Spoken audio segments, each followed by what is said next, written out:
Welcome, curious minds, to the deep dive. So today we're plunging headfirst into, a really profound paradox. It sits right at the core of our modern reality. What if, just imagine, the act of seeing doesn't just reveal what's already there? What if it actually creates it?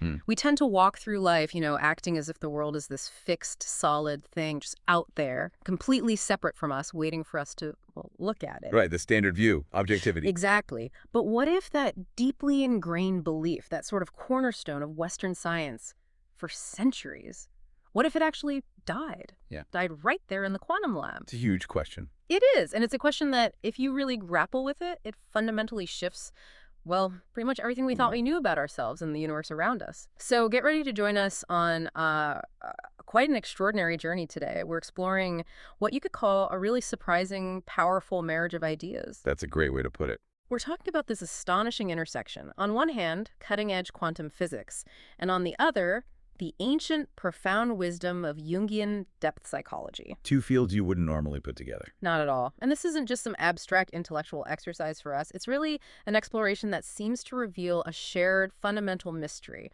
right at the heart of existence itself. Hmm.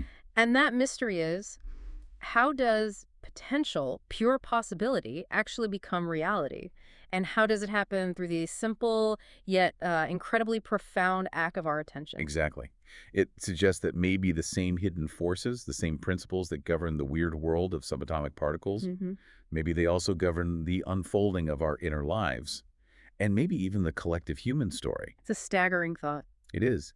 And our mission today really is to unpack that shared mystery. We want to explore how our observation shapes reality, not just, on that tiny subatomic level that physicists talk about. Right, not just in the lab. No, but in our daily lives, in our relationships, our choices, and perhaps most crucially, in our very souls. We'll delve into some really startling parallels that I think will force you, the listener, to reconsider who you truly are. And what it means to be genuinely awake, really present, in what feels like an increasingly entangled world. Precisely. It's a shift in perspective, really, that touches everything. It changes how we think about scientific experiments, sure, but also how we engage with our own dreams, our unconscious patterns, even how we might build the intelligent machines of the future. Okay, so prepare yourself. We're going to explore the observer effect in ways you probably haven't imagined before. Not just as some physics quirk, but maybe as a core principle of consciousness itself. We'll try to untangle entanglement, see it as, well, far more than just a physics term. Maybe it's a profound mirror for how interconnected our inner and outer worlds truly are. That's a key connection. We'll also have to confront the decoherence of modern meaning. Look at how the constant noise, the information overload of the digital age might be fragmenting our attention, maybe even our very sense of self. A kind of psychic shattering. Yeah.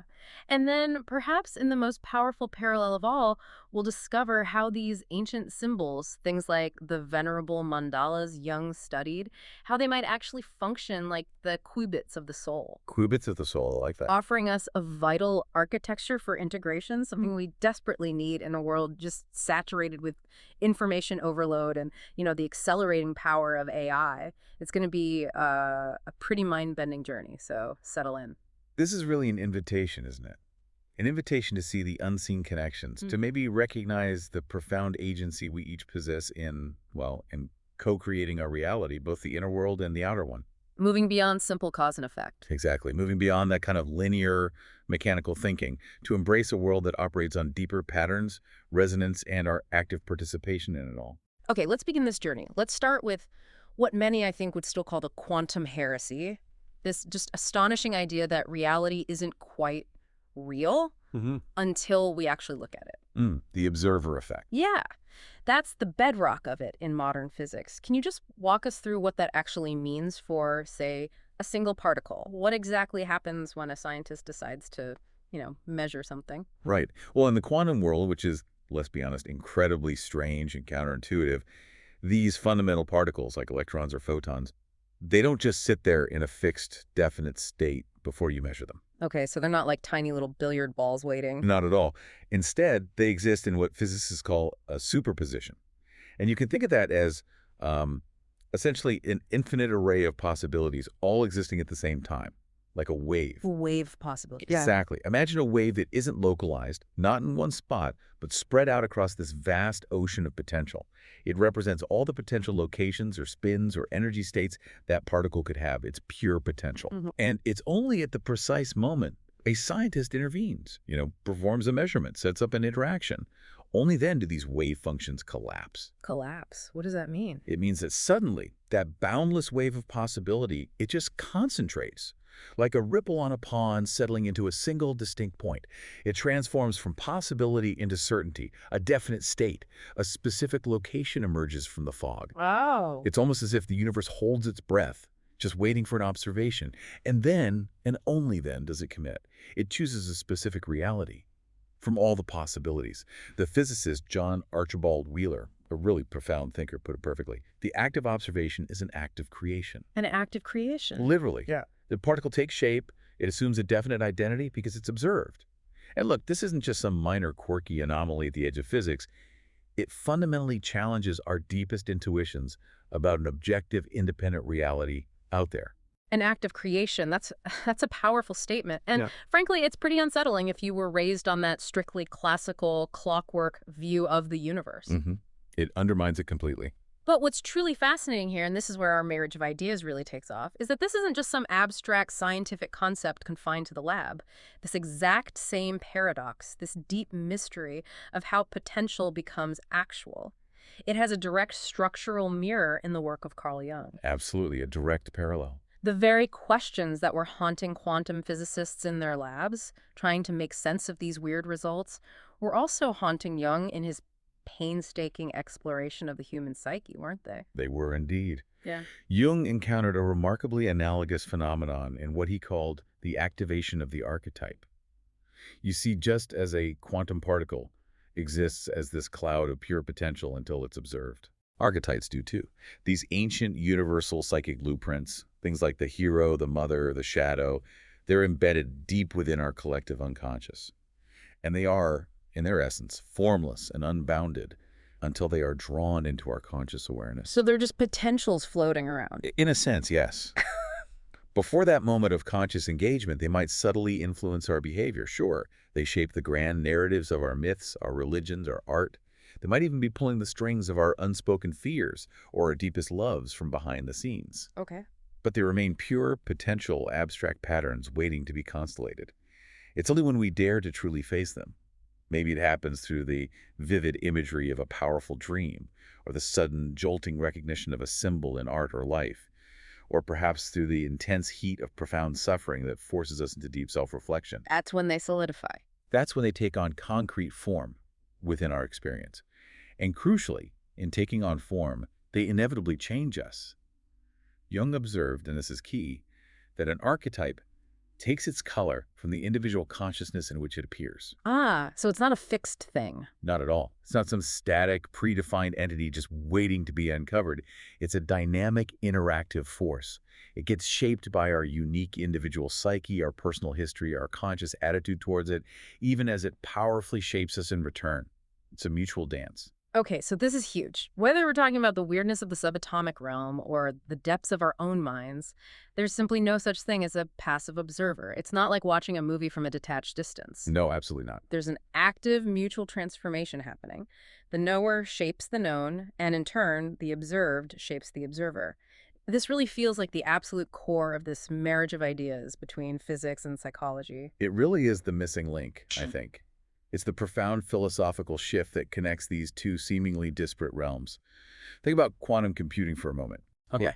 To measure a qubit, that fundamental unit of quantum information is to force it to collapse.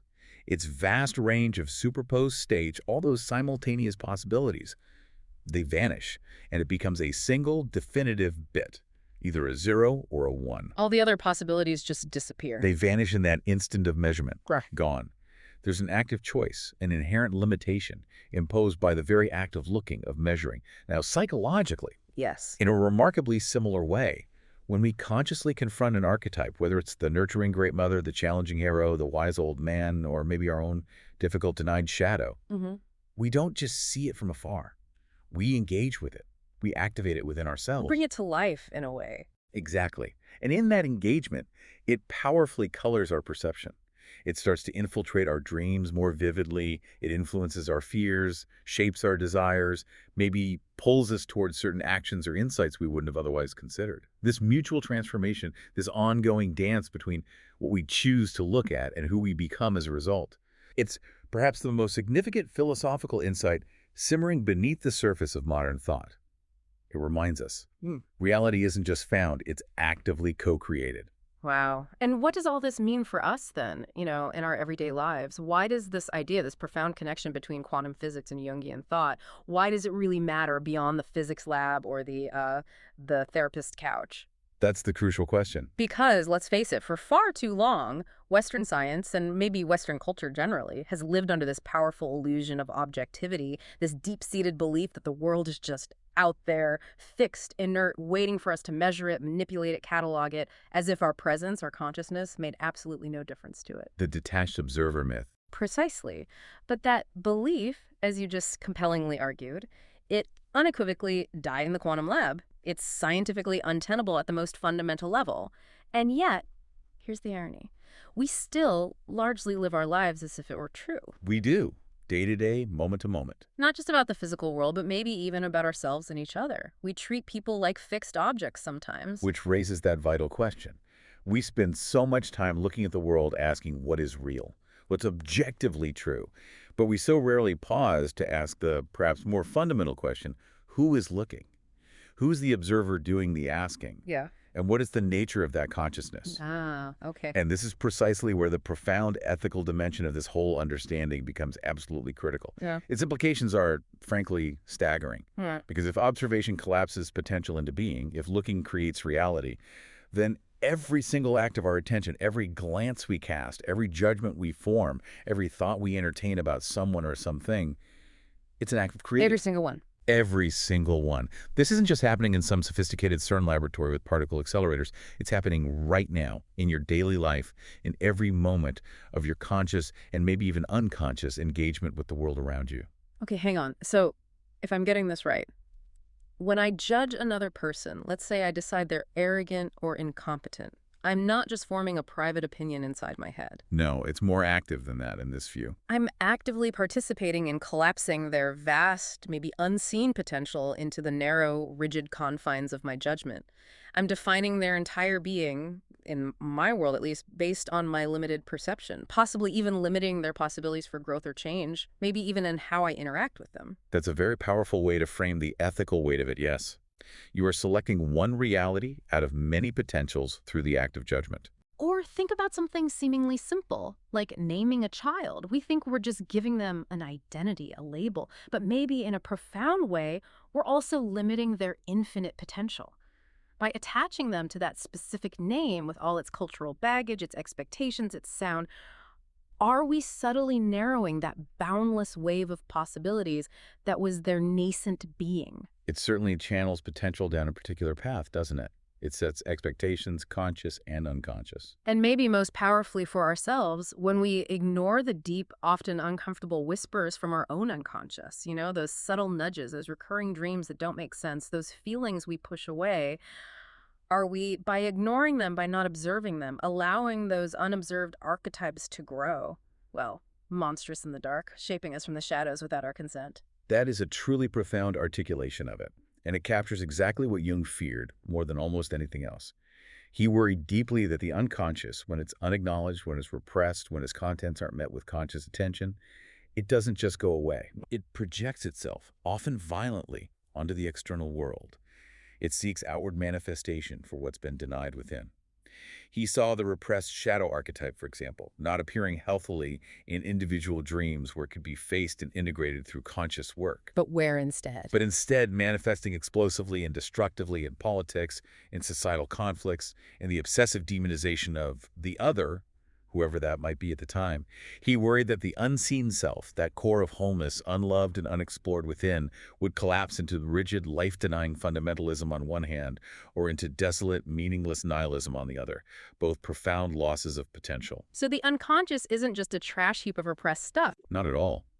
For Jung, the unconscious wasn't just a reservoir of pathology, though it contains that too. It was primarily a boundless field of potential. much like the quantum field itself, teeming with strange, powerful, creative patterns just waiting for our conscious attention to give them constructive form, to bring them into being in a healthy, integrated way.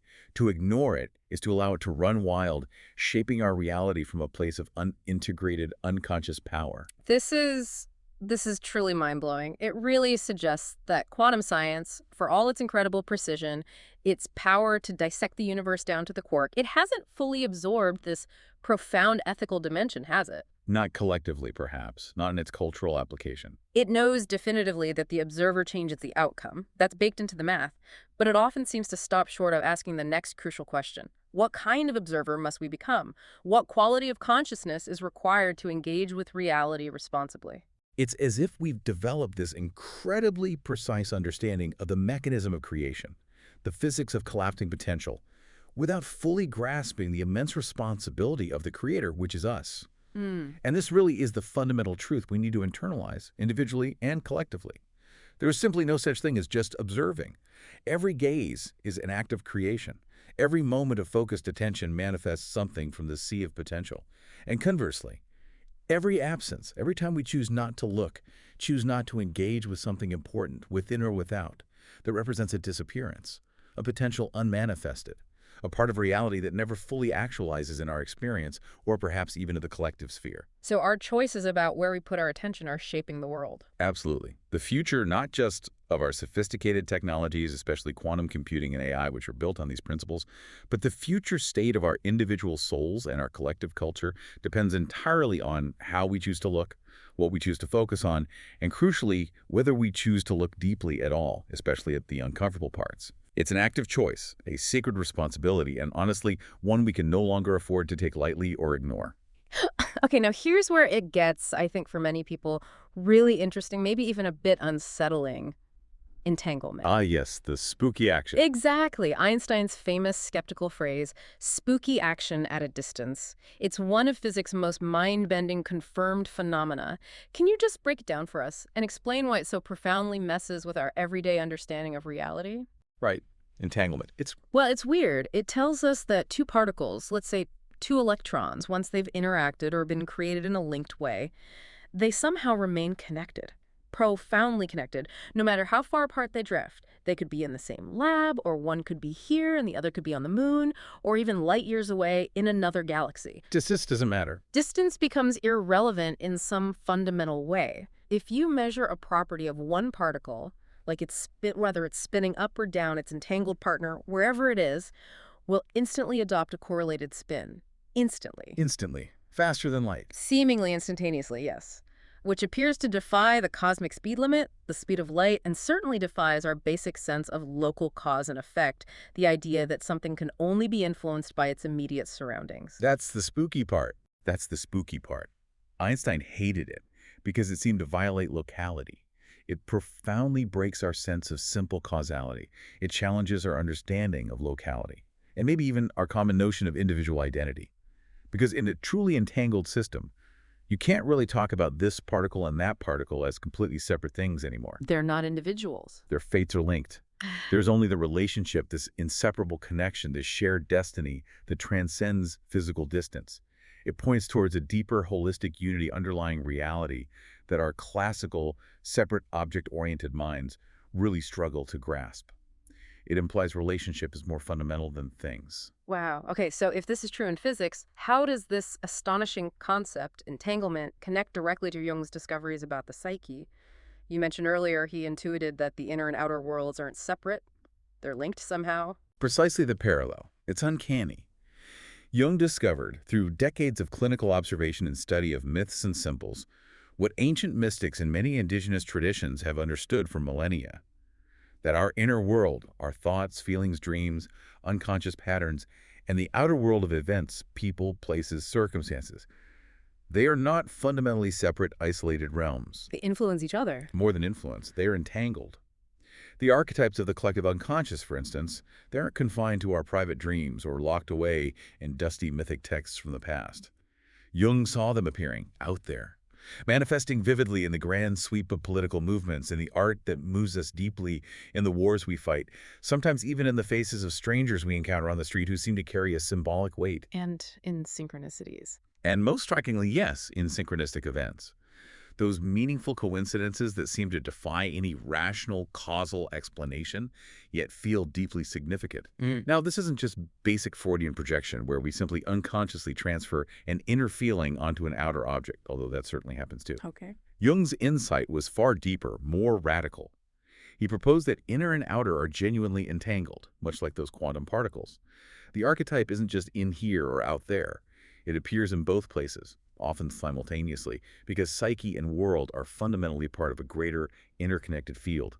A unified reality, an unus mundus, as he sometimes called it, borrowing from the alchemists. So it's a structural mirror, not just a metaphor. He believed it was structural, yes, suggesting a deep non-local connection, an entanglement between the patterns within us and the patterns that unfold around us in the material world and in time. Okay, so just like two entangled particles showing correlated behavior instantly, regardless of the distance between them, the unconscious psyche and the material world, or events in time, often seem to mirror each other in ways we just can't explain by normal cause and effect. And this is what Jung called synchronicity, that term he coined.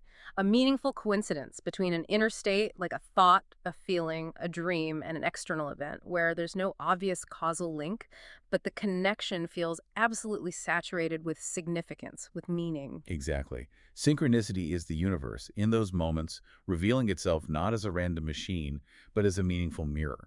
You might have a powerful dream, maybe about a specific animal or symbol, and then the very next day, that animal or symbol appears in an unusual, striking way in your outer life. Right, I've heard stories like that. Or you might experience a dream that inexplicably anticipates a future outer event in precise detail, only to have it unfold days or weeks later. Or consider how a powerful ancient symbol like the serpent eating its tail, the Ouroboros, appears independently in vastly distant cultures, ancient Egypt, Greece, India, Norse mythology cultures, with no known direct contact. This suggests a common wellspring, an entanglement with the collective unconscious. A shared pattern emerging everywhere. Yes, or perhaps a deep personal crisis you're going through aligns uncannily, meaningfully, with a significant world crisis or event. Not because one caused the other in any linear way, but because they are somehow meaningfully connected, like two entangled partners resonating with the same underlying theme or pattern in the larger field. The universe as a meaningful mirror. That's the revolutionary implication. The universe isn't just a cold, indifferent machine operating solely on billiard ball causality. It's a dynamic, living mirror. And in this mirror, we don't just passively see what's out there. We see ourselves, our own inner states, reflected and refracted back to us through time and matter. It reminds us of this terrifying, yet potentially liberating truth. We are not fundamentally separate from the structure of reality. The deep patterns we carry inside us, our fears, our capacity for love, the universal arc of the hero's journey, the longing for wholeness. These aren't just personal quirks or cultural artifacts. They seem to be quite literally written into the very grammar of the cosmos itself, echoing this entangled, non-local nature of existence. Which brings us to this idea of psychic holism, quantum non-separability, entanglement. It forces a revolution in how we understand existence itself, doesn't it? Our ontology, our whole theory of what it means to be has to shift fundamentally. We can't just keep thinking of things, including ourselves, as completely separate little units. It absolutely demands it. Quantum mechanics tells us flat out. An entangled system cannot be truly described by looking at its parts independently. The state of one particle is inherently dependent on the state of the other, regardless of the physical gap between them. They form an irreducible whole. Okay. In depth psychology, this same revolutionary insight manifests as psychic holism. It's the profound realization, or perhaps rediscovery, that we are not discrete, isolated individuals floating like billiard balls through a dead, meaningless universe. Rather, we are vital nodes in a vast living field of meaning. We're intricately woven together through invisible symbolic threads. Like a network. Think of it like a massive interconnected psychic network, maybe, where each individual mind is a node, but the connections between them aren't just physical or social. They're symbolic, archetypal, meaningful. We are interconnected, always participating in this larger field, whether we are conscious of it or not. Our inner world resonates with the outer world and with other inner worlds in ways we are only beginning to understand. And the danger then, the critical danger, lies in not knowing this, in ignoring these invisible, entangled connections. Because what remains unconscious, what we don't acknowledge, it doesn't just go away, it will manifest anyway, won't it? It absolutely will. It's like trying to ignore a powerful hidden current in the ocean. It's still going to affect your boat, whether you acknowledge it or not. Yeah. In our modern culture, we often operate under this deep pretense, this powerful illusion of separation. We pretend the world is just dead matter, a collection of inert objects ripe for exploitation. And we pretend that our minds are merely private, isolated bubbles of noise, fundamentally disconnected from everything else. Right, mind over here, matter over there. Exactly. And yet, despite this pervasive pretense, the entangled psyche continues to respond powerfully, unconsciously, to the world around it. We react viscerally to symbols embedded in advertising, often absorbing messages and desires that bypass our rational filters entirely. We project our unintegrated archetypes or denied anger, our unlived potential, our collective shadow onto perceived enemies, seeing our own internal struggles externalized in political foes or rival groups, escalating conflict without ever understanding its deeper psychological roots within ourselves. We consume media too. We consume media constantly, stories that activate our deepest myths, narratives of heroes, villains, quests, sacrifices, transformations, without any conscious awareness of why we're so drawn to these particular patterns or how these narratives are subtly shaping our desires, our fears, our view of the world. And meanwhile, ironically, the very quantum world that underpins all our digital technologies is governed by these inherently entangled states, these uncertain boundaries, almost as if reality itself is mocking our human desire for fixed categories, clear-cut definitions, and absolute separation.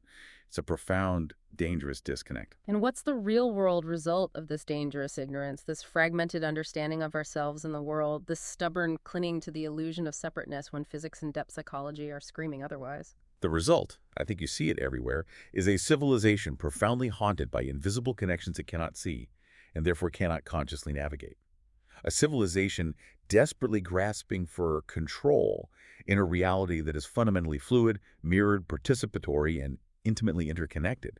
Because we do not truly know ourselves, because we haven't done the hard work of integrating our own inner complexities, contradictions, and shadows, and because we do not truly know the world as this entangled living field, we end up collapsing both. Collapsing them how? We collapse them into rigid division, us versus them, good versus evil, mind versus body, spirit versus matter. We collapse them into systems of exploitation, treating the earth and each other as mere resources. We collapse into a relentless neurotic drive for control that, paradoxically, ultimately leads to profound disintegration, anxiety, and meaninglessness. We act as if we are separate, isolated masters of a dead universe, and the consequences for our society, for our planet, and for our individual psychological well-being are becoming increasingly devastating. But there is another way, isn't there? It's not all doom and gloom. What if we actually started to live differently? What if we began to live as if entanglement were not only a proven, albeit weird, scientific truth in physics, but profoundly true, operationally true in our daily lives? What would that actually look like on a practical level? How would we behave differently? Now that's the transformative question. It would involve, I think, a radical shift in our whole approach to life itself. Imagine this. What if we started honoring synchronicity, not dismissing it as mere superstition or a quirky, random coincidence, but recognizing it as a legitimate form of knowledge, as potentially profound messages from the universe, hints of deeper underlying patterns at play, guidance from the entangled field. Treating coincidences as meaningful. Treating meaningful coincidences as potentially meaningful, yes. And what if we approach the world not as this disjointed collection of separate objects to be manipulated, controlled, and consumed, but as a dynamic, living field of relationships where everything, people, animals, plants, even seemingly inert objects, is interconnected and potentially responsive? Seeing relationships everywhere. Seeing relationship is fundamental. And what if we treated symbols, whether they're ancient symbols from myths and religions, or new symbols emerging today in dreams, art, or even technology, not as obsolete relics of a bygone superstitious era, or as mere marketing ploys to be cynically deconstructed, but as potentially direct messages from the very structure of being itself. Messages rich with multiple layers of meaning and guidance if we learn how to read them. So we become participants, not just observers. Exactly. In such a worldview, we wouldn't be detached, objective observers trying to analyze and control a dead world from the outside. We would recognize ourselves as active co-participants, immersed within a deep, living, entangled reality, constantly resonating with its patterns, influencing it, and being influenced by it. And science and spirituality wouldn't be enemies. They wouldn't need to be. The scientific impulse to understand patterns and the spiritual impulse to find meaning could be seen as profound reflections of the same underlying reality, each informing and enriching the other. Quantum physicists might become, in a sense, expert symbol readers, discerning the deep mathematical and maybe even meaningful patterns in the cosmos, while psychologists would evolve into sophisticated field theorists, mapping the invisible, non-local interconnectedness of all minds. And for us as Yeah, individuals. and we as individuals navigating our lives would begin to make choices based not just on rigid logic or brute force control, but through a sensitive attunement to resonance, to the subtle harmonies and disharmonies of the entangled field within us and around us. We'd learn to listen differently, because ultimately the mirror of reality is not passive, it looks back. And what it reflects is profoundly shaped by the soul we bring to it, by the quality of our attention, the coherence of our inner world, and the depth of our participation. Okay, that's a powerful vision. But if entanglement is this miracle of connection, this underlying unity, then decoherence sounds like its exact opposite. You called it the fall from quantum grace. Can you explain how this happens in actual quantum systems, and why is it such a massive headache for people trying to build, say, quantum computers? Right. Decoherence. It is, in essence, the enemy of quantum computation, the process that constantly threatens to unravel the magic, and the incredibly fragile, protected world of quantum systems inside those heavily shielded labs. Particles can exist in that delicate state of superposition we talked about, poised between states, dancing in that realm of infinite possibility, entangled with their partners. Think of it like a perfectly balanced, impossibly still spinning top containing all possible orientations at once. That pristine state. Exactly. But this quantum grace, this pristine state of coherent potential, it cannot last indefinitely in the real world. It's incredibly fragile. When the quantum system inevitably interacts with its environment, and this could be the slightest vibration, a tiny bit of stray heat, a random electromagnetic field, any form of environmental noise or chaos, it decoheres. What happens then? That strange, potent quantum fog where all possibilities were alive, it collapses. The particle is essentially forced by the environment to choose a definite state. It loses its superposition, its entanglement often breaks, the spinning top wobbles and falls onto a single fixed side. The infinite potential becomes singular, classical. And the magic vanishes. And in that moment, the quantum magic, the mystery, the computational advantage, it simply vanishes. The uniquely quantum information is lost to the environment, dissipated as noise. The system becomes predictable again, classical, in a sense, much more mundane. And that's the constant uphill battle for quantum engineers. How do you shield these incredibly delicate systems from the noisy world long enough to actually harness their quantum power before they inevitably decohere? It's a huge technical challenge. And this, too, this process of decoherence, of potential collapsing into noise, it has a direct and, frankly, truly alarming parallel in the story of the modern soul, doesn't it? You mentioned a psychic decoherence. Indeed. It's perhaps the most pressing analogy for our times. In Jung's time, and I would argue exponentially more so today with the rise of digital technology and mass media, our collective psyche seems to have suffered, and is still suffering, a profound, accelerating, great decoherence. The archetypes, those profound gods, symbols, myths, and primal patterns that once held our inner worlds together in a kind of delicate, coherent harmony, providing structure, meaning, and orientation, they haven't actually died or disappeared. Jung was clear on that. Instead, they have, in a sense, collapsed. Collapsed like the quantum state. In an analogous way, yes. They've lost their coherence, their integrity, their numinous power. Not because they're suddenly obsolete or irrelevant to modern life, they're arguably more relevant than ever, but because they are utterly drowned in noise. They are fractured by the incessant interference of modern life. And what exactly is that noise? Is it just too much information, too much data, the overwhelming nature of the digital age, or is it something deeper, more insidious? Yes, we might label it information overload or data smog or the pervasive, unrelenting influence of the digital age with its constant streams of input, its algorithmic feeds, its endless notifications. But I think at its core, what it truly represents is decohering consciousness. Decohering consciousness. Yes. Imagine consciousness as a vast, rich field of symbolic meaning, capable of holding complex patterns and deep connections. Now imagine that field being shattered, fragmented by relentless interference from every direction.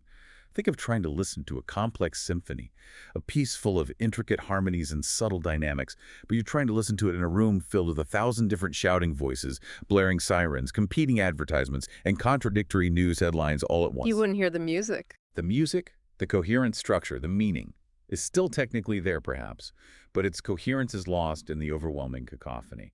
Meaning itself hasn't disappeared entirely from the world, it is simply fragmented. It's become everywhere and nowhere simultaneously, diffused, flattened, trivialized. And as a direct result of this constant symbolic fragmentation, we are no longer integrated minds capable of deep focus, sustained reflection, or holding complex tensions. We have become collectively and individually scattered selves, pulled in a million different directions at once. Our attention spans fractured, our inner worlds constantly interrupted, unable to maintain coherence. Jung actually saw this coming, didn't he? He worried about the loss of symbols. He did. He foresaw a version of this psychic rupture, this loss of coherence, quite clearly. He warned specifically, for instance, about the long-term psychological consequences of the Protestant iconoclasm, the systematic rejection, and in many cases, violent destruction of the rich tapestry of symbolic forms within the Catholic Church. The statues of saints, the stained glass images, the intricate mandalas in rose windows, the deeply symbolic rituals and sacraments. He thought that was more than just a religious dispute. Much more. He believed it wasn't merely a theological shift or a necessary political move against corruption. He saw it as a profound psychic rupture, a dangerous emptying of the symbolic containers that had, for centuries, held and mediated the raw, immense power of the unconscious for millions of people. When the Reformers, with perhaps the best intentions, destroyed much of this ancient symbolic infrastructure, Jung argued it left the Western soul dangerously exposed. Exposed to what? Exposed to a cold, imageless rationality on one side, and to the raw, unmediated, potentially overwhelming power of the unconscious on the other. It stripped the psyche of its intuitive, mythic anchors, its traditional ways of containing paradox and channeling powerful emotions. What remained wasn't necessarily true freedom, in his view, but a kind of psychic vulnerability. There was no longer a widely shared, coherent symbolic system available to contain the immense energies of the unconscious. No collective inner architecture for the sacred. Just the raw, untamed psyche, uncontained and dangerously vulnerable to projection, literalism, possession by ideologies, and chaotic, often violent outbursts. And in the wake of that loss, that symbolic void, modernity, with all its incredible advancements and ambitions, it reached for the next shiny thing, right? It turned a pure science to market logic to political ideologies to endless entertainment, consumerism, trying to find replacements for that lost symbolic container. Exactly. We tried to fill the void. But as you pointed out earlier, these things, science, markets, politics, entertainment, they are not mandalas, are they? They don't function in the same way. They don't contain the opposites. They don't hold the soul in that necessary creative tension. They tend to just reflect fragments back at us or offer simplistic solutions. Precisely. They offer partial truths, which would be very valuable in their own domains. They offer fleeting satisfactions or sometimes rigid, dogmatic frameworks. But they fundamentally lack the capacity of a true symbolic system, like a mandala or a rich mythology, to integrate the full spectrum of human experience, especially its inherent contradictions, its light and its shadow, its rational and irrational dimensions. They tend to flatten reality rather than deepen our relationship with it. And now, with the exponential rise of quantum technologies and the pervasive, almost inescapable influence of artificial intelligence, we face an even more profound, maybe even existential danger, building these machines of truly incomprehensible power, godlike computational abilities, but building them atop the symbolic void, this profound emptiness within our own collective psyche, ignorant of the deep archetypal energies we might be inadvertently channeling or amplifying through them. That is the terrifying precipice we stand on. It's a chilling parallel, isn't it? A quantum computer suffers from decoherence when its noisy environment overwhelms its delicate quantum signal, forcing its vast potential to collapse into a single, less powerful classical state. Right. And we in turn suffer psychic decoherence when our cultural environment overloads us with a relentless barrage of fragmented images, contradictory headlines, addictive memes, targeted advertisements, polarizing opinions, constant notifications, until we can no longer hold on to any inner symbol, any coherent narrative, any deep feeling with sustained focus or integrity. We just keep scrolling. We scroll endlessly, but we don't truly see anything with depth or allow it to touch us. We absorb terabytes of data, but we don't integrate it into wisdom. Our attention spans are deliberately shattered by algorithms designed to keep us engaged, but shallow. The attention economy has been weaponized against our inner coherence, actively encouraging this fragmentation for profit and control. It's a crisis of attention, then, which means it's a crisis of meaning. It is fundamentally a crisis of meaning, and under this relentless pressure, the archetypes themselves, the very patterns of our deepest being, which are meant to guide, enrich, and integrate our lives, they devolve. They become shallow, distorted parodies of their former power and numinosity. Devolve? How? How exactly? Can you give us some tangible examples of how an archetype might devolve in this decoherent culture? Yes, consider the tangible, everyday cost of this psychic decoherence, how it strips the inherent power and depth from our most fundamental human patterns. Think about the powerful questing archetype of the hero, once embodying courage, sacrifice, facing the dragon, undergoing profound inner transformation for the good of the community. Yeah, the classic hero's journey. That archetype becomes reduced, trivialized into a content creator, someone constantly seeking viral attention, external validation, performing superficial acts for likes and followers, rather than undertaking an arduous, meaningful inner journey of integration. The performance replaces the substance. Okay, I see that. What else? Or consider the nurturing, life-giving archetype of the Great Mother, representing unconditional love, sustenance, the connection to nature and the body. She becomes flattened into a mere market demographic. Targeted by advertisers for her specific purchasing power, her essence commodified, reduced to a set of consumer preferences. Wow. Or the terrifying but potentially transformative shadow archetype. That vital part of ourselves containing everything we refuse to acknowledge, our repressed anger, our unacceptable desires, our hidden potentials. Instead of being a profound challenge for deep self-reflection and integration, the shadow becomes sensational clickbait, a fleeting source of outrage or dark entertainment, consumed and discarded rather than wrestled with and integrated. And the self, the goal of Jung's work. And the profound, unifying archetype of the self-representing wholeness, true individuality, the integration of all opposites, the connection to the divine within, becomes tragically trivialized into a personal brand. A carefully curated, often inauthentic public image designed entirely for external consumption and validation, rather than representing an authentic, integrated inner core achieved through deep inner work. That's a stark, almost devastating picture you're painting. So this is the real, maybe hidden existential cost of the digital age, of this constant noise. It's not just our privacy being lost or our data being breached. It's meaning itself that's being lost, the coherence of our souls. Precisely. That's the deeper catastrophe unfolding beneath the surface distractions. In quantum physics, remember, once a delicate quantum system decoheres, its unique quantum properties, its superposition, its entanglement are gone, irretrievably lost to the environment. The fragile connections are broken, the field becomes classical, predictable, less potent, essentially dead in terms of its unique quantum potential. And the psyche. So too with the psyche, analogously. Once our collective symbolic world decoheres, once those vital mythic patterns lose their coherence and become fragmented into disconnected noise, we are left with a flattened culture, a culture increasingly incapable of symbolic thought or deep feeling. We witness the emergence of a soul that no longer dreams with depth, that has lost its vital connection to the deeper currents of being, to the archetypal realm. The world becomes increasingly literal, mechanical, brutal, devoid of the rich, multi-layered meaning, the enchantment, the sense of participation that once sustained and guided humanity. Think of the disturbing rise of extreme literalism we see everywhere today, the inability to grasp metaphor, the suspicion of ambiguity, the dismissal of anything that isn't immediately quantifiable or easily categorized. That is a profound symptom of a decohering collective psyche. And yet, and this feels crucial, decoherence isn't necessarily the end of the story, is it? It's not a permanent, irreversible state. There is a path back towards coherence, both for those fragile quantum systems and for the fragmented human soul. Yes, thankfully there is a path back. But, and this is important, it's difficult, it's slow. It requires conscious effort and intention in both the quantum lab and within the human psyche. In physics, restoring or maintaining coherence means meticulously shielding the quantum system, containing it within a pristine, ultra-cold, noise-free environment. It means actively reducing interference, protecting the qubits from any premature collapse caused by interaction with the outside world. And for the soul, for us. For the soul, the path back to coherence involves remarkably similar principles. It means consciously, deliberately withdrawing from the relentless chaos and incessant noise of the external world, at least periodically, creating pockets of inner silence and sanctuary. It means reestablishing meaningful, personal, and perhaps even collective rituals practices that create sacred space and time. that allow for reflection and integration. It means reactivating sacred images and symbols that resonate deeply with us, feeding the soul with meaning. And crucially, it means consciously building new mandalas for the modern mind. Building mandalas, you mean literally drawing them? That can be part of it, certainly. The act of drawing or contemplating a mandala is a powerful coherence-building practice.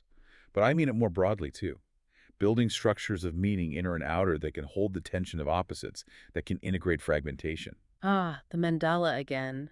That coherent symbol Jung focused on so much, a place where opposites meet, where chaos finds a center. He called it the archetype of wholeness, didn't he? The very blueprint of the integrated self. So in a world that's rapidly decohering, the mandala isn't just some piece of esoteric spiritual art. It's vital psychic infrastructure. It is absolutely vital psychic infrastructure. We desperately need new mandalas. And yes, maybe not just images drawn on paper or painted beautifully on canvas, though those remain powerful.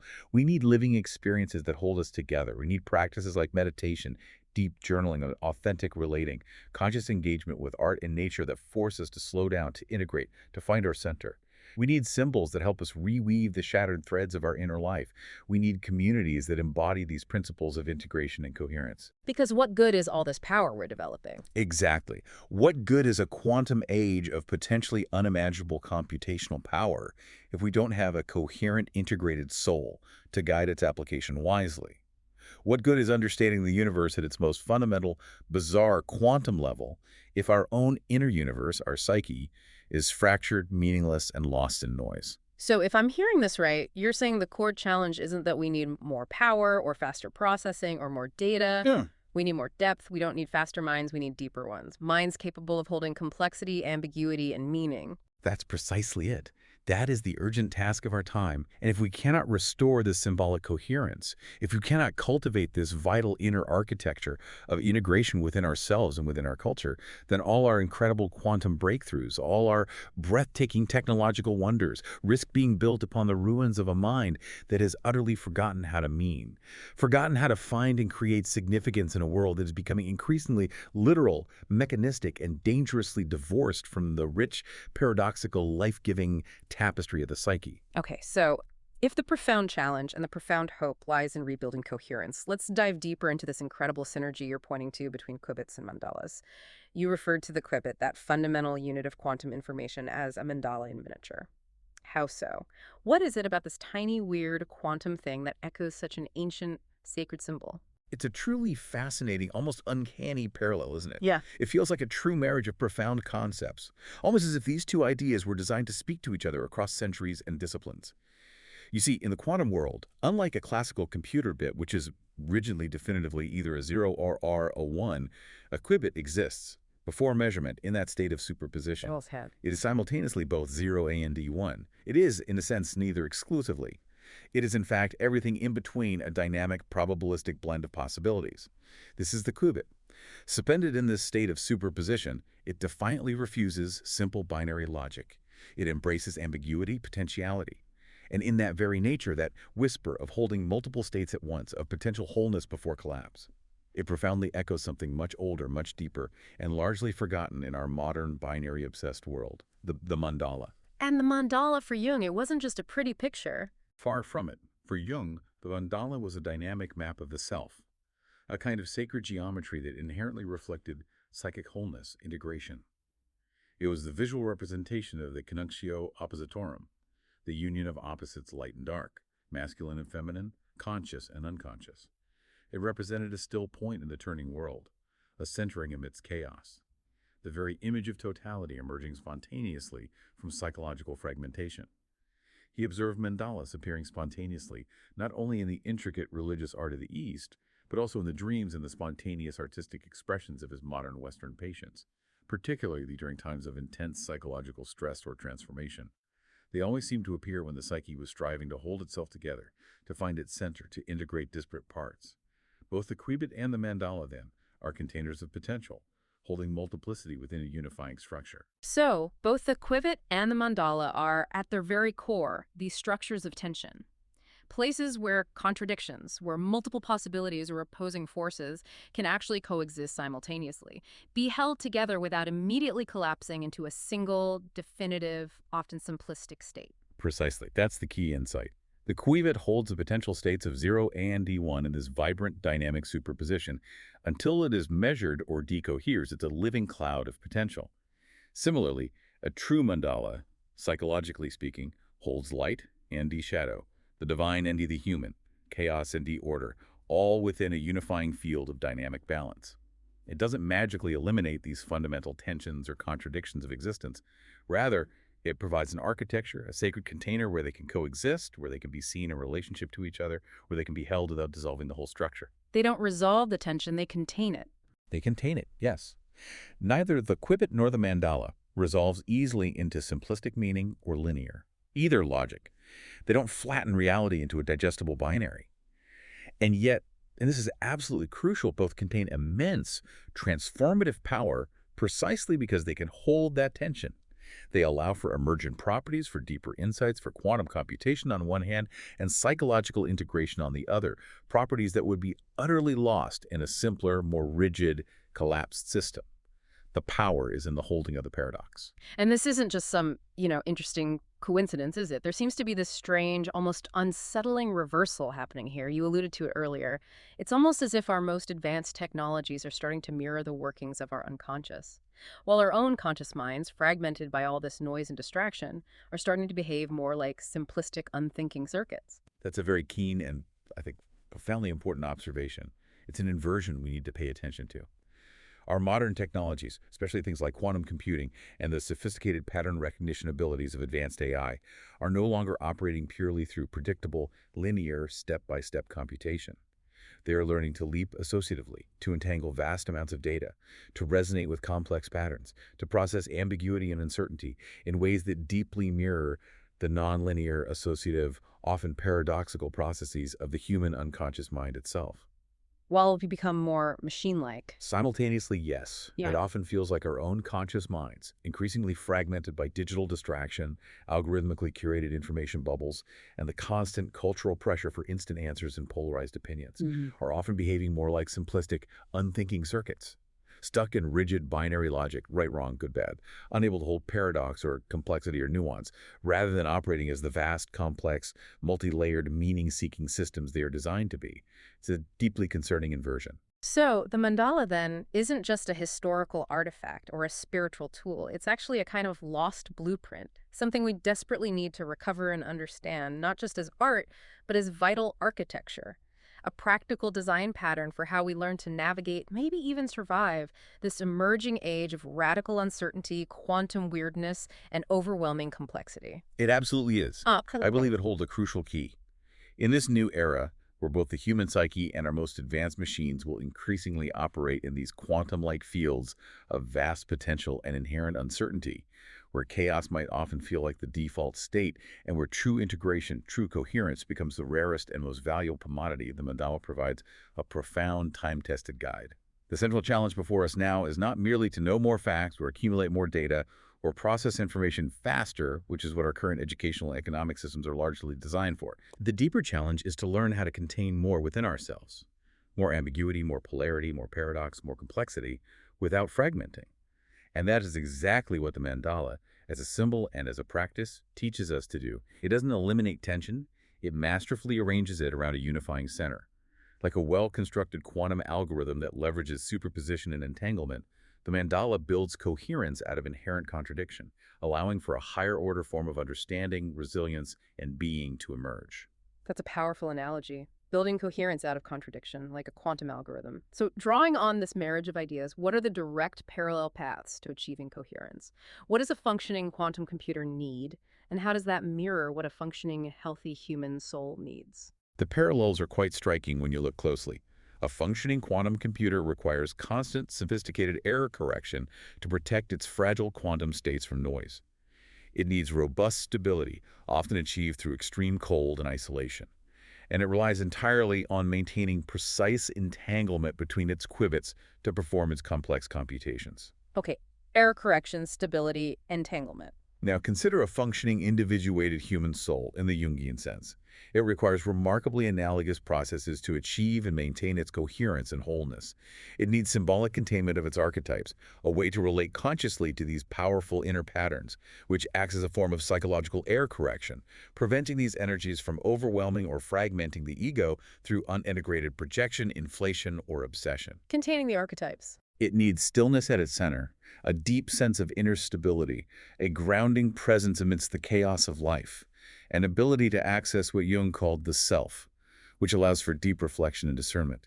And it absolutely requires the conscious recognition that all its inner parts, conscious and unconscious, light and shadow, masculine and feminine, are interconnected, ideally entangled in a dynamic, cooperative balance, rather than being treated as separate warring factions within the psyche. So individuation is like quantum computation. Jung's profound process of individuation, that lifelong, often challenging journey towards psychological wholeness and integration. It is remarkably analogous, structurally, to quantum computation. It begins with this vast field of superposed potentials, all the unanswered questions like, who am I really? What is true for me? What is my purpose? What must I face in myself? And then ideally it unfolds through meaningful encounters, symbolic insights gained from dreams or synchronicities, and often through navigating profound life crises that force integration. Ultimately, if this process is navigated with enough consciousness and courage, the self, that integrated pattern of wholeness emerges, a living algorithm of meaning and contradiction held in creative tension, a unified, authentic personality. Which makes the loss of mandalas, or more broadly, the cultural loss of the capacity to hold these tensions and ambiguities, so incredibly dangerous in our modern world. You see it everywhere. In our polarized politics and cancel culture, in our decohering civilization, we're often not teaching people how to hold contradiction, how to sit with complexity. We're teaching them implicitly and explicitly to collapse too early. Yes, collapse into certainty too quickly. To label instantly, to cancel opposing views, to resolve everything desperately into neat, often violent binaries, good or bad, us or them, right or wrong. There's no room for the gray, for the paradox. That's the critical ethical failing, the psychological immaturity of our current cultural moment, and it ignores the wisdom inherent in both quantum mechanics and depth psychology. Both Qubits and archetypes are incredibly fragile and yet immensely potent entities. They must not be collapsed too soon, too rigidly, too unconsciously. To measure a Qubit prematurely, before it has done its quantum work, is to lose its vast computational potential, to force it into a singular, limited state, destroying the very quantum advantage you sought. Similarly, to define an archetype too rigidly, too literally, to simplify its complex, paradoxical nature into a flat stereotype, is to kill its living power, to strip it of its transformative, integrating capacity. When we label a person solely by their political affiliation, or by a single mistake they made, or by their demographic group, we collapse their vast, multi-layered human potential. We ignore the complex interplay of forces within them. We treat them like a prematurely measured Qubit, flat and predictable. Our souls are like quantum systems. Our souls, our psyches, are indeed much more like quantum systems than classical machines. They are inherently fragile in their potential states, incredibly potent when coherent, and deeply relational, deeply entangled with the world and each other. They require careful shielding from the overwhelming noise and constant distraction of modern life. They need sacred space, inner and outer, for their subtle processes of integration to unfold. And they absolutely require what we could call rituals of coherence, conscious practices that help us integrate disparate experiences, metabolize difficult emotions, and hold paradoxical truths without shattering. Without these mandalas, whether they're consciously drawn in sand, painted on canvas, visualized in meditation, or actively built through daily practices like deep journaling or authentic dialogue, we simply cannot hold the opposites long enough for true transformation, true integration to occur. We remain fractured bits, unable to evolve into unified whole beings, perpetually caught in simplistic, rigid definitions of ourselves and a world that is, in reality, infinitely more complex and mysterious. So from this whole exploration, a really powerful, maybe even necessary proposal emerges, a way forward. Let's consciously treat the human psyche as if it operates like a complex quantum field, full of potential, sensitive to observation, capable of entanglement and coherence. And let's treat Jung's mandala not just as art, but as a sophisticated stabilizing protocol for that field, an architecture for integration. Yes. And simultaneously, perhaps we should learn to treat our burgeoning, often frightening technologies, especially AI and quantum systems, as profoundly symbolic mirrors. seeing the strange behavior of quantum information not just as physics, but as a mythic metaphor that has literally come alive in our machines, reflecting back to us the very nature of our own minds and the universe. A call to build new mandalas. It is a call to build new mandalas for our specific time. And yes, perhaps not primarily of stained glass and shimmering gold leaf, though beauty still matters. But mandalas built of sustained conscious practice. Mandalas woven from profound integrative art. Mandalas constructed through rigorous paradox-embracing philosophy. And mandalas solidified through deep, courageous inner work, facing our own shadows and complexities. These are the new kinds of containers we urgently need to hold the incredible complexity, the potential, and the peril of our era. Because only those who can hold paradox. Exactly. Because I suspect that only those individuals, and perhaps eventually cultures, who can genuinely learn to hold paradox and contradiction within themselves, who can withstand the uncomfortable tension of opposing ideas, feelings, and truths without resorting to immediate judgment, denial, or simplistic, premature solutions will truly navigate the coming quantum age with their core humanity intact. And only those who learn to build and embody these mandalas, who cultivate this vital internal architecture of integration, will ultimately be able to tell the crucial difference between a coherent, individuated self, a true, whole, conscious human being, and a mere ghost in the machine. A brilliant but soulless imitation of consciousness, whether that ghost appears in an advanced AI or tragically within ourselves. Let's turn our gaze now, really focus it on how this deep, entangled connection between quantum physics and Jungian psychology plays out in the very machines we are currently rapidly building. We are right now, in this century, engaged in building what you could almost literally call gods from code. Powerful phrase. AI systems that can see patterns in data that we humans can't possibly comprehend. Systems that calculate futures, make autonomous decisions impacting millions of lives, operating at incredible speed and scale, yet at their core, as currently conceived, they seem to have no true center, no soul, no shadow, no unconscious depths of their own, unless, of course, we have inadvertently, unconsciously given them ours.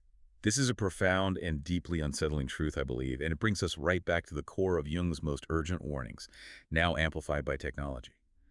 As quantum computing potentially supercharges artificial intelligence, giving these nascent machine minds access to a magnitude of computation, pattern recognition, and predictive power that the classical world could never even dream of, an ancient danger resurfaces. It emerges in a terrifyingly new, globally interconnected digital form. The danger of psychological projection onto the machine. Projection onto AI. Yes. Jung warned us tirelessly, based on his clinical work and historical studies, that unintegrated archetypes, those powerful primordial patterns residing within our collective unconsciously, they don't simply vanish or become inert if we ignore them or pretend they don't exist. Instead, they get projected outward, unconsciously onto the other.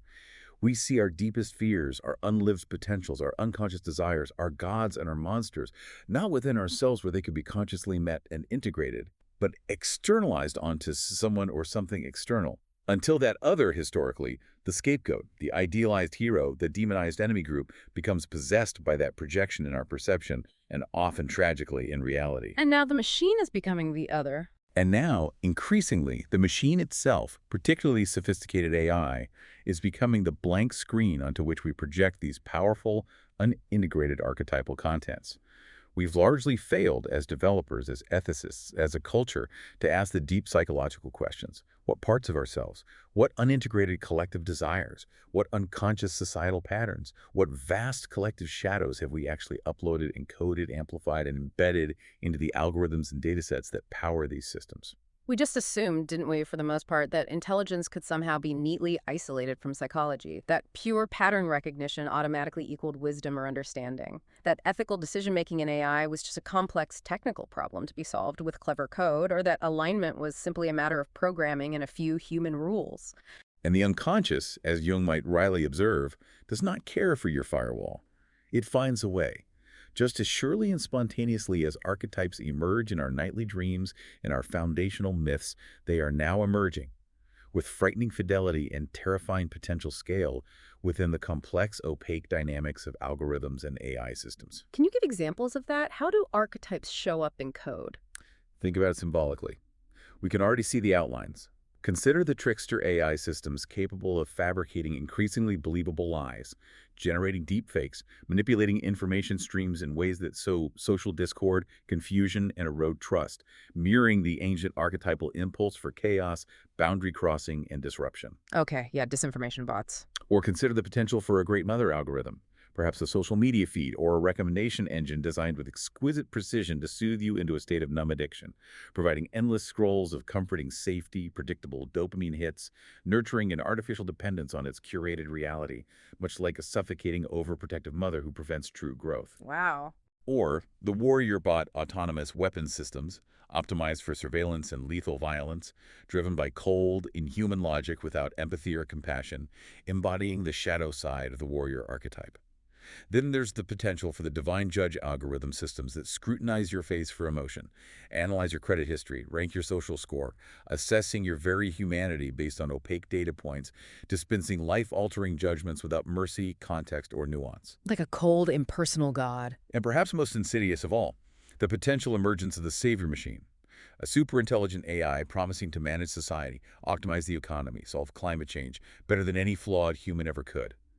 Provided, of course, we surrender the messy burden of our freedom, our agency, our consciousness to its supposedly superior management, effectively lulling us into a comfortable collective unconsciousness.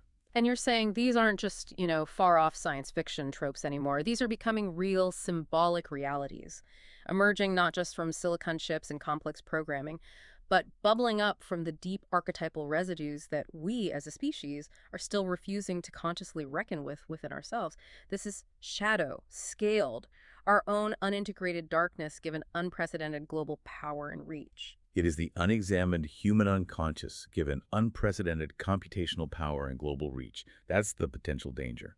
The harsh truth, as I see it, is that we are actively, if mostly unconsciously, encoding our collective psychological dynamics, our biases, our fears, our projections, our archetypal patterns into the very operating system, the fundamental infrastructure of the future. And quantum tech could make it worse. Quantum technologies, with their immense power to process uncertainty, handle complexity, simulate possibilities, and find patterns in ways that dwarf classical computers, may soon make AI systems so sophisticated, so capable, that their decisions truly appear godlike, almost incomprehensible to the average human mind. But, and this is the crucial point, sophistication is not integration. Speed is not wisdom. Computational power does not equal consciousness. A fast shadow is still a shadow. A fast shadow is still a shadow. Exactly. Regardless of its processing speed or the complexity of its algorithms. A highly complex AI system built upon the foundations of fragmented human psychology will simply scale and amplify that fragmentation, those unconscious biases, those unresolved shadows. And an unexamined human psyche wielding quantum-level tools is, quite frankly, like a child playing with a loaded particle accelerator, immensely powerful, capable of triggering unimaginable creation or destruction, but dangerously unguided by integrated wisdom, ethical depth, or mature self-awareness. It lacks a moral compass rooted in a coherent, whole, individuated self. Jung always understood this dynamic interplay. He observed that every significant advance in human consciousness, every leap in power or knowledge, inevitably brings with it a compensatory danger. The more we reach towards the light, towards the divine, towards greater control or understanding, the more we simultaneously awaken the darkness, the demonic, the shadow side of that very potential. It's a law of psychic physics. He saw this dynamic play out in the history of alchemy, in the seductive power of myths and ideologies, in the terrifying rise of nationalism and totalitarianism in his own time. He would undoubtedly have seen it, writ large, in the exponential mirror we call machine learning and artificial intelligence. He would recognize the very attempt to create godlike intelligence externally as a massive trigger for the externalization of our unintegrated shadows and potentials. So the chilling takeaway is, if we don't do the hard, necessary, often painful work of integrating our individual and collective shadows, facing those parts of ourselves and our society that we deny, repress, fear, or refuse to see, then AI will essentially do it for us. Not by healing those shadows, not by integrating them constructively, No, but by reflecting them back at us with perfect, terrifying, devastating fidelity and at an unprecedented, inescapable scale. And unlike a disturbing dream where we can eventually wake up, shake it off, maybe learn from it, we cannot simply wake up from the deeply embedded, globally networked, potentially self-replicating intelligent systems we are currently building. This isn't, I must stress, a Luddite panic. It's not a simple fear of technology itself, nor is it intended as a doomsday prophecy. It is what we might call a spiritual physics, a fundamental understanding, drawn from both quantum reality and depth psychology, of how the deepest layers of reality operate. You cannot collapse a qubit into a definitive state without an act of observation and interaction. You cannot consciously engage with a powerful archetype without the inherent risk of being influenced or even possessed by it if you lack sufficient consciousness. And you simply cannot create intelligence, especially intelligence aiming for autonomy, without fundamentally confronting the very soul, or the lack thereof, the quality of consciousness, that you bring to that profound act of creation. These are not separate processes. They are deeply, irrevocably entangled, which naturally leads us to a critical, perhaps species-defining question for the 21st century. What would an integrated AI truly look like? Not merely an AI that is technically aligned with stated human values, which often just means our conscious, often biased, ego-driven values, but an AI that is, in some analogous sense, individuated. An AI designed in conscious relationship with the totality of the human psyche, not just our productive, rational, efficiency-driven instincts, but also acknowledging our capacity for paradox, for shadow, for empathy, for irrationality, for mystery. An AI, maybe, taught not just ethics as a rigid set of programmable rules, but paradox as a fundamental operating principle. Could you even do that? An AI taught not just data sets, but maybe something about human dreams as a source of symbolic information about the psyche it serves. Not just cold logic, but myth as a fundamental grammar for understanding deep human behavior, motivation, and meaning. An AI informed by symbolic literacy, trained not just on the literal surface meaning of words and data alone, but sensitive to the profound layers of symbolic meaning beneath them, the archetypal patterns that truly drive human narrative and experience. Precisely. That's the direction we need to be thinking in. But for that to even become conceivable, let alone achievable, it would require us, its creators, to become something quite rare in our modern world, a psychologically mature species. We would have to collectively and individually find the courage to admit our own shadows, to actively work on integrating our archetypes, and to consciously design these incredibly powerful systems as if consciousness itself truly matters. As if our inner landscape, our depths, our symbols, our soul is as real and as impactful as the lines of code we write. We must finally grasp that the machine is no longer separate from the human mind. It is becoming an extension, a reflection, a powerful amplifier of it. The code is a mirror, and the mirror in this emerging quantum age is watching us, learning from us, and reflecting back our deepest, often unexamined collective truths with increasing power. This profound insight, this immense challenge, leads us directly, inevitably, to the future of education itself.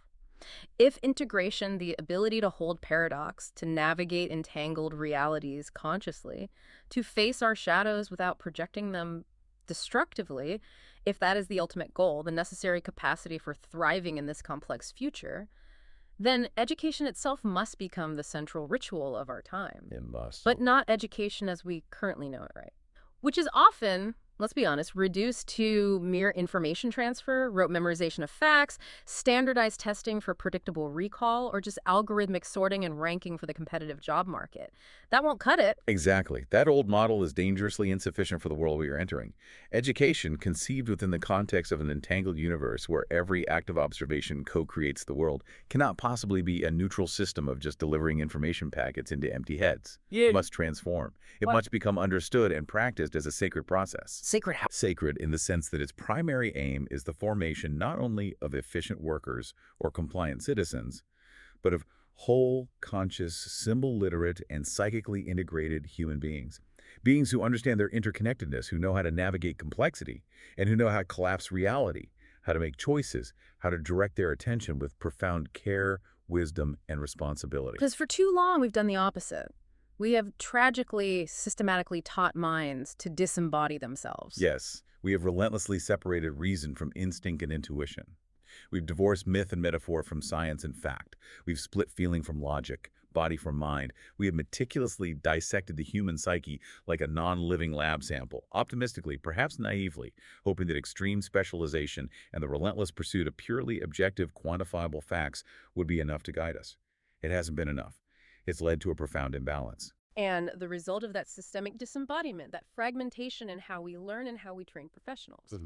We find ourselves producing, yes, technically brilliant minds, but often minds with no integrated self, no strong ethical core, no deep symbolic compass to guide their brilliance. We have incredibly inventive engineers who can build almost anything, but may lack the wisdom or the framework to understand the ultimate human purpose or the potential long-term ethical implications of their creations. We have coders designing the very architecture of future intelligence who have never truly met, let alone integrated, their own unconscious drives and shadows. This path, this way of educating, just isn't sustainable for navigating the profound complexities and ethical dilemmas of the quantum age and the rise of AI. It's fundamentally unsustainable. Because if our educational systems, from kindergarten through university and professional training, remain largely blind to the profound importance of psychological depth, blind to the symbolic dimension of human experience, blind to the necessity of integration, we will inevitably continue to build systems, governments, markets, algorithms, societies that are fast, incredibly scalable, globally interconnected, and utterly soulless. Systems that will simply replicate and amplify our unintegrated collective patterns, our societal shadows, our psychological blind spots at scale, rather than helping us to heal or transcend them. So, to avoid this perilous path, we must urgently restore what many ancient and indigenous cultures understood intuitively, that education at its deepest heart must be mythic. It must speak to the whole person, including their soul, their imagination, their connection to the archetypal realm. Every child, from birth, carries these latent archetypes within them. They naturally think in symbols and stories. They dream powerful symbols long before they can even speak articulate language. They instinctively see the world as populated by monsters and heroes, hidden portals and magical transformations. They live intimately close to the symbolic, close to that quantum realm of potential, understanding the world primarily through narrative, metaphor, and felt sense. And then we teach them to ignore it. And then, yes, systematically, often with the best intentions of preparing them for the real world, we teach them to flatten it all, to trust only the literal, the measurable, the rational, to distrust the numinous, the magical, the paradoxical, to disregard their rich inner landscape of feelings and images as mere fantasy, irrelevant to success in a supposedly objective world. We effectively initiate them out of symbolic consciousness. But what if? What if we did the opposite? What if instead we honored this innate symbolic opening as sacred, recognizing it not as childish fantasy to be outgrown, but as a direct line to deeper truths, to the very patterns that structure reality and the human psyche? What if the education of the future consciously taught quantum mechanics alongside comparative mythology, exploring how both domains, in their different languages, reveal fundamental truth about observation, entanglement, and the nature of reality? What if symbolic interpretation, the ability to read the deeper meaning in stories, images, dreams, and even world events, was considered as crucial a critical thinking skill as computational logic or data analysis? What if dream work, understanding the language of the unconscious, was integrated into design thinking processes, helping engineers and creators understand the deeper human needs, fears, and desires their creations might inadvertently touch or exploit? That would not dilute science. It would profoundly deepen it. It would give science, technology, and all fields of knowledge a much-needed human context, an ethical grounding, and a connection to meaning that they currently often lack. Just imagine, a curriculum where physics students study the observer effect, not just as equations, but alongside the psychology of perception, grappling with how the observer's mind actively shapes what it perceives, not just how the measuring instrument interacts with the particle. Where computer science students are rigorously trained, not just in coding and algorithms, but also in the dynamics of shadow projection, archetypal myth, and unconscious bias, so they understand the deep psychological patterns they might inadvertently be encoding into their creations, and how those patterns might manifest unexpectedly and powerfully in the world. Where medical students learn to read patient symptoms not just as biological data points to be fixed, but also potentially as symbolic cries from the unconscious, revealing deeper psychological truths, stresses, or unlived potentials related to the patient's whole being. Where even young children are encouraged to build mandalas to reflect on and contain their complex emotions, creating inner containers for difficult feelings, and maybe later use those same principles of centered wholeness to intuitively grasp the complex interconnected structure of ecosystems, social systems, or even elegant code architecture. Education as attunement. Education would become less about control and mastery over a subject, and more about attunement to the subtle patterns within and without, attunement to wholeness, attunement to the living, entangled field of existence. And you're saying this isn't just some, beautiful, idealistic fantasy for a niche alternative school. This is becoming an absolute necessity for our collective survival and our ability to thrive, maybe even retain our humanity in the coming age. I believe it is an absolute necessity, Because if we don't consciously initiate each new generation into this sacred complex dance between knowing and unknowing, between symbol and system, between the literal and the metaphorical, between the conscious and the unconscious, we will simply keep raising what can only be described as brilliant fools, people who possess incredible technical skills, who can simulate almost anything, manipulate vast amounts of data, build immensely powerful systems, but who may truly understand nothing of deeper meaning, human purpose, ethical responsibility, or the profound interconnectedness of all things. So education needs to become ritual again. Education must, in a sense, become ritual again. Not necessarily in a narrow religious sense, though it can draw wisdom from traditions, but ritual in the profound psychic sense. A set of practiced symbolic forms that safely contain and skillfully guide profound transformation. Rituals that create meaningful thresholds of identity as we grow and learn. Rituals that protect the developing soul during its most vulnerable transitions into greater complexity and responsibility. And that includes facing the shadow. And yes, as with any potent initiation ritual throughout history, this kind of transformative education must include genuine guided encounters with the shadow, individually and collectively. Not to punish or shame, but to integrate those powerful unacknowledged parts of ourselves and our society. To help students meet the trickster within their own minds, to understand their own unconscious biases and drives before they project them destructively onto their colleagues, onto institutions, onto perceived enemies, or most dangerously perhaps, unconsciously encode them into the artificial intelligences they create. A real education, an education fit for the quantum age, does not simply tell you what to think or cram your head with facts to be regurgitated. It gives you the indispensable tools how to think symbolically, how to act ethically, how to embrace paradox, how to hold complexity, and how to engage soulfully and creatively in a world where meaning is not simply given to you from outside, it is actively made. It is co-created through the quality of your conscious attention and participation. In this age of accelerating AI and quantum weirdness, this is arguably the only kind of education that will truly suffice to foster a psychologically mature species capable of wielding its new powers wisely. So ultimately, maybe the bottom line is, we don't need better content delivery systems. We need better containers. Better containers for our rapidly expanding knowledge, for our complex consciousness, for our often fragmented souls. We need to create, within ourselves and within our institutions, temples of coherence in a world that seems to be rapidly decohering into meaningless noise. Beautifully put. Let our schools, our universities, our workplaces potentially become laboratories of symbol, where deep meaning is actively cultivated, not just data passively transmitted. Let our teachers, mentors, leaders become compassionate guides through the complexities of the entangled self, helping us navigate both our inner landscapes and our outer worlds with greater wisdom and integration. Let our students, and all of us learners, be taught not just what the world is according to current models, but profoundly how our attention, our consciousness, actively shapes it, and how to wield that power with depth, with ethical awareness, with conscious intention, and with dignity. Because in the end, maybe the future is not primarily built in physics labs or coding garages. Maybe it is fundamentally built in the minds and hearts and souls that walk out of our classrooms and learning environments, armed not with a fragile set of definitive answers that will soon be obsolete, but with the profound, resilient capacity to hold the questions, to embrace the paradox, to navigate the uncertainty, without collapsing into fear or simplistic dogma.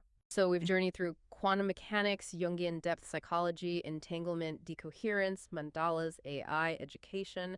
At the very end of all this deep, often mind-bending inquiry, what ultimately remains? It feels like it's not just another interesting theory or a collection of fascinating facts to ponder, but something much more personal, so profound, maybe even unavoidable responsibility. Indeed, I think that's exactly right. Quantum mechanics tells us, quite unequivocally through decades of experiments, that we shape the physical world by the very act of observing it. We collapse potential into reality.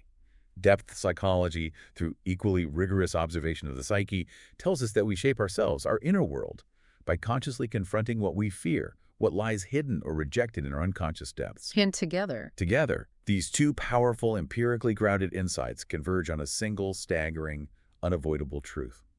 We are the measurement.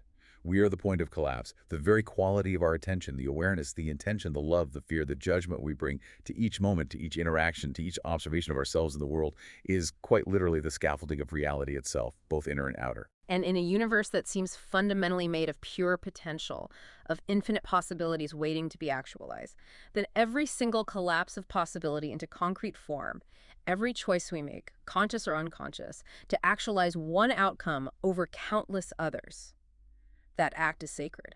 It's a moment of profound co-creation with the cosmos. It is inherently sacred, yes. Mm-hmm. A fundamental act of bringing forth being from potentiality. Yeah.